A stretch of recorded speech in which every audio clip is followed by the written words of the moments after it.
నారు పోసిన దేవుడు నీరు పోయడా అనేది మనవులకు తెలిసినంత ఇంకెవ్వలకు తెలియదు కావచ్చు. అందుకే పిల్లలను గనుడు అదుపు అయితేనే లేదు. దునియా దేశాలు జనాభాను కంట్రోల్ చేసుకుంటా పోతుంటే మన దేశం మాత్రం ప్రపంచ దేశాలను తలదన్నట్టు జనాభాను పెంచుకుంటా పోతున్నారు. 2-3 ఏండ్ల కింద చైనా దేశాన్ని దాటి దునియాలనే ఎక్కువ మంది ఉన్న దేశంగా అవతారం ఎత్తింది కదా భారతదేశము. ఆయన వెనకకు తగ్గకుండా పొట్టు పొట్టు పోరగాండ్లను అంటున్నారట. పోయిన ఏడాది 2025లో ఉత్తరప్రదేశ్, బీహార్ రాష్ట్రాలలో పుట్టిన పిల్లలు మొత్తం చైనా దేశంలో పుట్టిన పిల్లలతోని సమానం ఉంటారు కావచ్చు అని అంటున్నది దునియా దేశాల సంఘం యునైటెడ్ నేషన్స్. మరి ఇది పారుతున్న ఏరుకు కట్టగట్టినట్టయి జనాభా కట్టడవుతుంది అంటే 2067 దాకా జనాభా పెరుగుకుంటా పోతూనే ఉంటదట. దానికి అడ్డు అదుపు ఉండదు కావచ్చు అని అంటుర్రు. జనాభా పెరిగితే డెవలప్మెంట్ జరగదని ఇన్ని రోజులు చదువుకున్నారు కానీ ఇప్పుడు అదే జనాభా మన దేశం ముందుకి పోయేటానికి ఇరుబడి పెంచుతున్నదట. అయితే రాజకీయ లీడర్లు చెప్తున్నట్టు ఈ తీరుగా జనాభా పెరుగుడు మంచిది కాదా అనేది చదువుకున్న వాళ్ళు చెప్పాలి కానీ పండుగలకు పబ్బాలకు ప్రయాణాలు చేద్దామంటే వశపడతలేదు. ఎక్కువ తక్కువ జనాభా చేయబట్టి జనాభాకు తగ్గట్టు సౌలతులు లేవు. అట్లనే పబ్లిక్ ను కంట్రోల్ చేసుడు లేదు. వాళ్ళకు తెలివి మంచి మార్గంలో పెట్టుడు కాసింత కష్టమైన పని అవుతుందట. అట్లయితేనే రాజకీయ లీడర్ల పంట వండుతుంది కాబట్టి జనాభాను పెంచుండ్రి అని రేవుతావులేని మాటలు మాట్లాడుతున్నారు. మరి అంతే కదా, దేకేది మన చేయి కానప్పుడు ఢిల్లీ దాకా దేకమంటారు అన్నట్టు లీడర్లు ఏమైనా చెప్తారు. ఆ ముచ్చట అట్లుంటే ఉత్తర భారతదేశ జనాభా పెరుగుడు దక్షిణ రాష్ట్రాలకు నష్టం జరిగే ఛాన్స్ ఎక్కువ ఉన్నదని అంటుర్రు కొంతమంది. జనాభాను పట్టుండే ఎంపీ సీట్లు వాళ్ళకి ఎక్కువ అవుతాయి, మనకు తక్కువ అవుతాయి కాబట్టి సంపాదన మనదవుతుంది, సాగనింపేది వాళ్ళకైతుంది. అందుకే జనాభా దేశానికి ఎంత మేలో అంతే కీడు జరుగుతుంది. ఇప్పటికైనా పబ్లిక్ పలసవాడే చర్యలు తీసుకుంటే మంచిదని అంటుర్రు. ఎక్కువ తక్కువ జనాభా ఉంటే ఏం జరుగుతుందో తెలిసిన వాళ్ళు. మునుగోడు జనం గోడును మించింది నాకు ఇంకోటి లేదు. వాళ్ళ ఆరోగ్యాలే నా ఆరోగ్యం కాబట్టి బార్లు, వైన్ షాపులు 1 గంటకు ఓపెన్ చేయాలన్నట్టు చెప్పిండు కదా ఎమ్మెల్యే కోమటిరెడ్డి రాజగోపాల్ రెడ్డి. 6 గంటలకే రూమ్లకు పర్మిషన్ ఇవ్వాలి అన్నాడు. కానీ కయ్యమున్నోడు ఇయ్యమెందుకు అందుతాడు అన్నట్టు తను కోరినట్టు సర్కార్ ఎందుకు చేస్తుంది. అందుకే రాజగోపాల్ రెడ్డి మనుషులే రంగంలోకి దిగిండ్రు.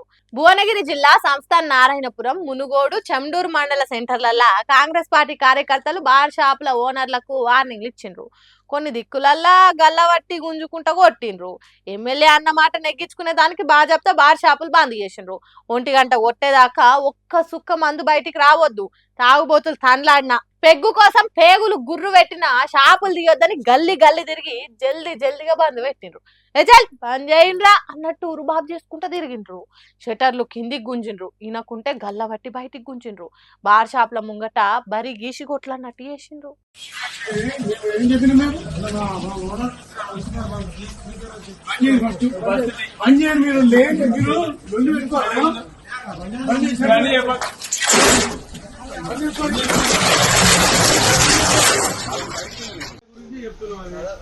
ప్రజల ఆరోగ్యం గురించి ఎమ్మెల్యే గారు చెప్తున్నారు.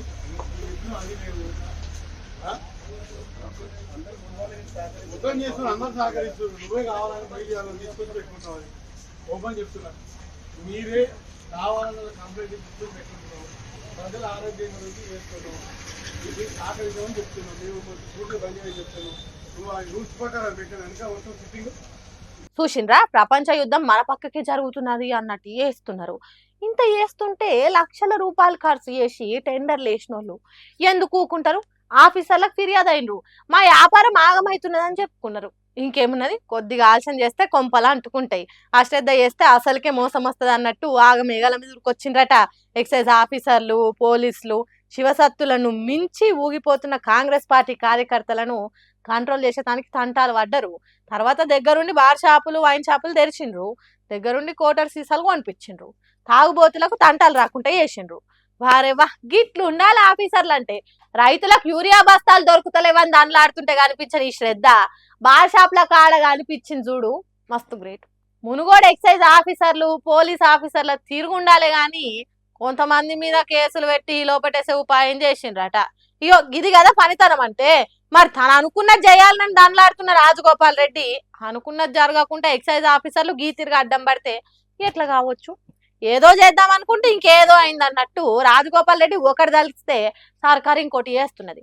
మరి ఎమ్మెల్యే సాబ్ చెప్పినట్టు జరగాలంటే ఏం చేస్తాడేమో పోన్రి.